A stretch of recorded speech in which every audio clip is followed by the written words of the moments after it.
আচ্ছা, সমাজ কিন্তু এখন বেশ অ্যাডভান্স। এখন বিয়ের ক্ষেত্রে আমরা এখন প্রি ওয়েডিং ফটোশ্যুট দেখছি।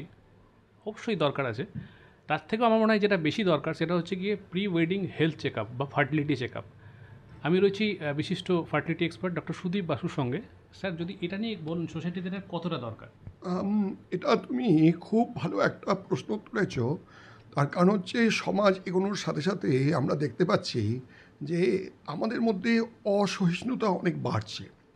এবং অনেক সময় একটা দম্পতি তারা যখন বিয়ে করছে, বাচ্চা আসছে না, এবং আসার পরে যখন দেখা যাচ্ছে যে আনফর্চুনেটলি হাজব্যান্ডের ধরো স্পার্ম কাউন্ট খুব কম কিংবা নেই, কিংবা ধরো তাদের থ্যালাসেমিয়া হাজব্যান্ড এবং ওয়াইফের পজিটিভ আছে ট্রেট, যার জন্য এই বাচ্চাটার চান্স হচ্ছে 25% থ্যালাসেমিয়া সাফার করার, তখন কিন্তু সমস্যাটা হয় তাদের বিয়ে বা দাম্পত্য জীবনটা একটা কিন্তু ব্রেকআপের সামনে চলে আসে। এবং পরস্পরের মধ্যে ভুল বোঝাবুঝি তৈরি হয়, এবং দুটো ফ্যামিলির মধ্যে ভুল বোঝাবুঝি তৈরি হয়, এবং মনে হয় যেন আমাকে জোর করে চিট করা হয়েছে। এই জায়গা থেকে বেরোতে গেলে আমার মনে হয় স্পেশালি যেখানে অ্যারেঞ্জ ম্যারেজ হচ্ছে কিংবা লাভ ম্যারেজ হচ্ছে, পরস্পরের সঙ্গে মেলামেশা করছে, পরস্পরকে বোঝা খুব দরকার। আমার মনে হয় এটা তো সকলের মনের মধ্যে একটা ইচ্ছা থাকে যে বিয়ে করবে, তারপর একসাথে বাচ্চা হবে, বাবা মা হবে, এটা সকলের মনের মধ্যেই থাকে। তো সেটা করতে গেলে বেসিক কিছু ইনভেস্টিগেশন আমার মনে হয় করা দরকার আছে। সেটা জরুরি, এটাকে অবশ্য প্রয়োজনীয় কিংবা মাস্ট করতে পারবে না, এটা কিন্তু ইচ্ছাটা ভেতর থেকে আসবে। তার মধ্যে হচ্ছে একটা থ্যালাসেমিয়া সচেতনতা। হাজব্যান্ড এবং ওয়াইফের যদি থ্যালাসেমিয়া টেস্ট করা হয় এবং দেখা যায় যে ট্রেট আছে, তাতে কিন্তু দুজনের যদি ট্রেট থাকে 25% চান্স হচ্ছে বাচ্চা থ্যালাসেমিয়া হওয়ার।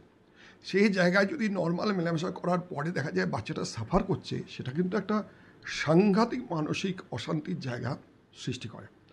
এই টেস্টটা ইজ এ মাস্ট। সেকেন্ড হচ্ছে আমার মনে হয় একটা বেসিক সিমেন অ্যানালিসিস করা দরকার আছে, কারণ বাইরের দেশে কিন্তু এটা অবশ্য প্রয়োজনীয় একটা কর্তব্যের মধ্যে চলে আসছে। তাতে যদি দেখা যায় যে স্পাম নেই, আমাদের আগে আলোচনা করে নেওয়া ভালো যে কিছু করা সম্ভব কিনা, কারণ অনেক সময় পরবর্তীকালে তারা ডোনার স্পাম অ্যাকসেপ্ট করতে চায় না। তেমনি মেয়েদের ক্ষেত্রে দেখা যাচ্ছে 30, 31, 32 বছর বয়সে তাদের মধ্যে ডিম্বাণু প্রচণ্ডভাবে কমে যাচ্ছে, এবং অনেক সময় দেখা যাচ্ছে মেনস্ট্রুয়েশন ইরেগুলার হচ্ছে, তাদের আমরা টেস্ট করে দেখছি আল্ট্রাসাউন্ড নেই, ফলিকলস নেই, blood test specially serum image করে দেখছি ভীষণ কম। তখন যাদের সামনে আমরা যখন সংবাদটা ব্রেক করছি যে তোমার নিজের ডিম দিয়ে বাচ্চা আসার সম্ভাবনা খুব কম, আমি যেটা আগেও বললাম যে এই জায়গাটাকে একটু সচেতনতার সঙ্গে হলে অ্যাভয়েড করা সম্ভব। তার মানে সিরাম এমএইচ কিংবা ফলিকল কাউন্ট মেয়েদের তরফে, থ্যালাসেমিয়া টেস্ট দুজনের তরফে, এবং যদি সম্ভব হয় ছেলেটির স্পাম টেস্ট, এটা যদি আমরা মিনিমাম করতে পারি তাহলে কিন্তু পরবর্তীকালে অনেক কিছু অশান্তি থেকে এড়ানো সম্ভব। সুতরাং ফার্টিলিটি হেলথ চেক আপ একটা দারুণ আইডিয়া, এবং এটা যদি করতে পারা যায় খরচ এমন কিছু বেশি নয়, এটা কিন্তু সমাজকে অনেক প্রোগ্রেসিভ মাইন্ড করতে হেল্প করবে। Thank you sir. আমার মনে হয় আমরা আরেকটু প্রোগ্রেসিভ হলেই বোধহয় ভালো হয়। স্যার যেটা বললেন আরেকটু প্রোগ্রেসিভ হয় সেভাবে হয়। Thank you.